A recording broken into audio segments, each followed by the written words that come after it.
CCN news एक पाऊल महाराष्ट्रासाठी।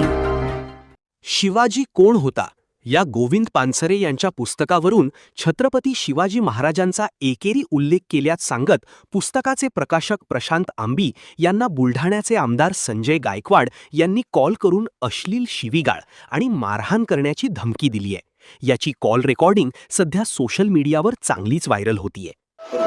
शिवाजी कोण होता या पुस्तकाचे जे प्रकाशक आहेत प्रकाश आंबी यांना तुम्ही शिवीगाळ केल्याचा एक ऑडिओ व्हायरल होतो। काय नेमकं ऑडिओ तो व्हायरल झाला, काही तोडून मोडून त्याने त्याच्यामध्ये शब्द काही कट केले, काही ठेवले।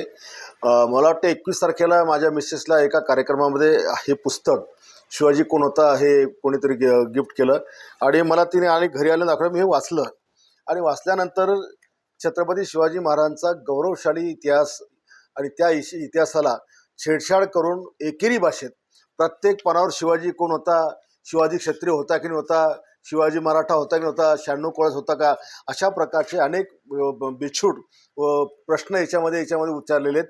आणि त्याच्यामुळे मी त्याला फोन केला आणि फोन करताना मी त्यांना सुरुवातीला माझे स्टार्टिंग वाचा माझ्याकडे पण त्याची रेकॉर्डिंग मी त्यांना म्हणलं, प्रकाश भाऊ हे पुस्तक तुम्ही लिहिलं आहे का? तो म्हणे हो। प्रकाशन केलं का? म्हणे हो। आणि मग म्हटलं तुम्ही छत्रपती शिवाजी महाराजांना शिवाजी कोण होता एकेरी भाषेत का लिहिलं?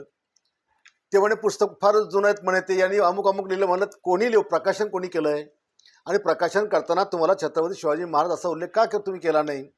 तर जी वारंवार छत्रपती शिवाजी महाराजांची महाराष्ट्रामध्ये विटंबना केली जाते, त्यांचा अपमान केला जातो, हे आपल्याला सहन होत नाही।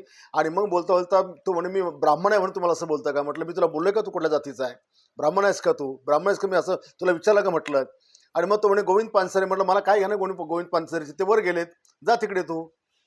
तर हे या पद्धतीनं त्यांनी जी मुजुरी ठेवली, मी त्याला विचारत असताना तो जो सारखा मला डिचवत होता आणि त्याच्यामुळे त्याला मी शिव्या हासड्या, त्याला मी जीभ हासडायची जी काही भाषा वापरली, 100% अशा माणसाची जीभ हासडलीच पाहिजे। आणि अशा पुस्तकांमध्ये जिथे शिवरायांचा विकृत इतिहास किंवा एकेरी भाषा, आम्ही नाही या महाराष्ट्रात शिवरायांचा अपमान सहन करू शकत, नाही अशा प्रकारची पुस्तकं आम्ही वाचू शकत। आणि म्हणून ही पुस्तकं देखील अशा प्रकारची ज्याच्यामध्ये शिवरायांबद्दलचं जी विचित्र लिखाण आहे हे देखील नष्ट केलं पाहिजे।